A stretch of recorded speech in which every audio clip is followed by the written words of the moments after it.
how much the team has been struggling this season to score goals. What was the main idea behind the lineup you picked up today? Well, I thought for 60 minutes of the game, I think you probably saw why I picked the lineup, because we had big energy, big organisation in the team, caused Real Madrid a lot of problems. So the only thing that was missing from our game was a goal, but we had really good chances to do that. So at this level, when you're in the strong moments, the first half was a strong moment for us. This team can always give you problems in transition, of course. They're a fantastic transition team amongst other things. But our game was exactly how I wanted it, and one goal or two goals in that 60 minutes changes the face of it. We didn't do that, and at this level, they're so clinical that you saw the result. Tom Roddy. Frank, did you have an issue with the officiating tonight? The Militao challenge on Chalabar and the issues in the first half. It looked like you were unhappy with the amount of time Real Madrid were taking to restart play. Yeah, I think it's probably the officials to be aware of that. You know, it's a high-level game. Details of minutes, 2 minutes in the first half wasn't enough for me. But you know, I don't want to complain about that after the result. But yeah, I thought the Militao for me was the second yellow card. You know, I won't say what I really think, but I think in practice at this level, we see yellow cards given a lot. You know, and that one in the attacking final third, when our players beyond their centre back and gets brought down, normally that's a yellow card, which means red, which means half an hour of here we go. That's what we had to do at the Bernabeu. Maybe they'd have had to do it here, but it didn't happen. Andy Dillon. Just over here. Hi. Thank you. I just ask, when the dust settles on all this, where you think this leaves Chelsea? I mean, they were cheered off tonight for the performance and everything, but out of the Champions League, no major final this season, no European football probably for next season. A club like Chelsea, sort of, that's the bread and butter for them. I just wonder if you could give us your insight into what Chelsea do now to pick themselves up from this. We have to. I think the reality is at this level, we've been fortunate enough at Chelsea to have huge success for 20 years. Many clubs in the Premier League would dream of our success in Champions Leagues year after year, Premier League winners. So maybe if this is a year where we're not quite where we want to be, and I think there are probably reasons for the transition. I think of a few years ago, we didn't make the Champions League for the following year, and Chelsea didn't win the Premier League the next year. So we can't be too short term with it. I think there's obviously places that we want to improve as a club, and I think maybe at the level of game tonight shows that, because we played a good game and when we lose. So I don't think it's time to jump too far ahead in the step that's in front of you. The step in front of us is 7 games in the Premier League to show that performance, because that's the standard. And of course, the end bit of being clinical and scoring is absolutely crucial, and that's something we need to address. Matt Law. Frank, Didier Drogba, obviously our teammate, has come out with some quite strong quotes tonight. He said that the new owners lack class, in his opinion, for the way they've gone about their business at Chelsea, and has also said that he doesn't recognise the club anymore. That's going to make quite a lot of headlines tomorrow. I wondered if you had an opinion on that, given that you are working for them. No, I don't know. It's Didier's comments. So. Sammy Mockbell. Sorry. Sammy. Frank, you obviously during your playing days played a key role in setting the standard at this club. It's fair to say those standards have slipped this season, given the way the season has gone.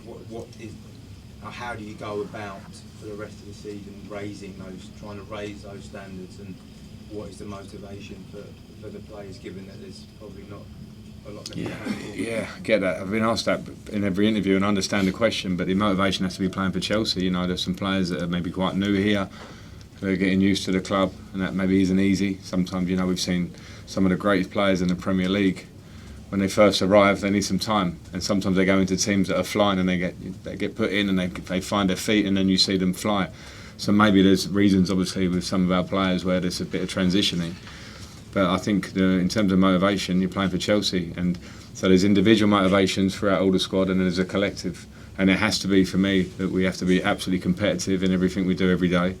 To get into the team, you have to show it. I picked a team today which I felt was the most formed team individually, the fittest team in terms of what this game was going to ask of us, and I think they showed it. They showed that they can compete with Real Madrid for sure, other than the final third stuff.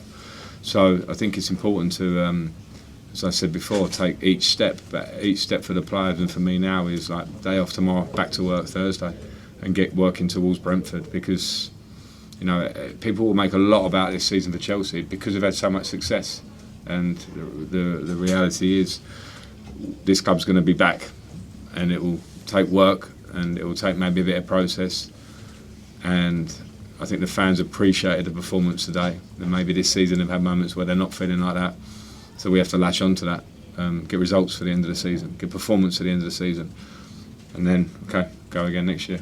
Okay, we've got time for two more. Jacob and then Simon Johnson to finish. Jacob. What do you see the motivation as for yourself on a personal level? Do you see these last few weeks as potentially a chance to put yourself in contention for the job of the next season? I just see it as a chance to work every day, which is a pleasure for me.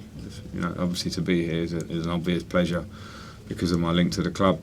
So I enjoy that side. I don't like losing games. I've come into a team that's low on confidence and losing too many games. We haven't had time to work. We now get little bits of period to work, and people on the outside world might write it off and go, "What does that mean if you come in 8th or 12th or whatever it is?" For me, it means a lot. And other than that, I don't go beyond that. That for me is the challenge to raise performance. And as I say, I keep talking. I haven't had time to work. Now I have some time to work. I saw things today that I liked.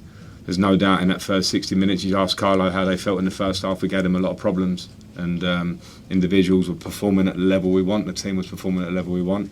We can't come away from that because Brighton wasn't that level. I said that after the game, and we can't be a team that turns up here and doesn't turn up there. Now it's like competitive all the way through.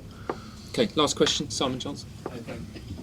How important is it that this is a one-off in terms of Chelsea being out of the Champions League, and from what you've seen, the talent in the dressing room, how confident are you that it is just going to be one season now? Well, listen, I think in the way the Premier League's moving so fast is like the landscape changes. I think to say that any given team has the divine right to be in the top 4 and get in the Champions League is tough. Manchester United have spent time out of Champions League. Arsenal have spent time out of Champions League. Lots of big clubs have. And in this moment, I think to try and predict what happens going forward, or say will it be good or will it be bad, I think is pretty pointless.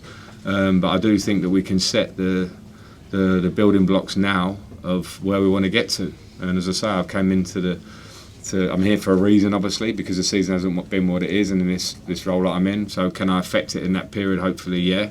But the bigger thing for the club will be, okay, we want to get back to where we were, but the challenges are big. Everyone's doing the same. Everyone's investing. Everyone's getting better. Maybe some clubs are more stable than we are at the minute in terms of the squad.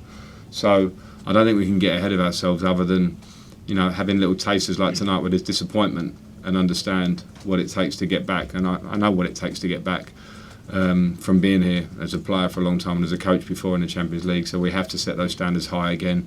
And I keep saying the same stuff, but only the work of the group and having a real clear direction of where we want to go is the way, as I see it. So in my next 7 games, I'll do my mini version of that. And as I say, if we can see performance rise, I think it will give the fans some good feeling and give us good feeling in the summer. And I think that's as far as we should look.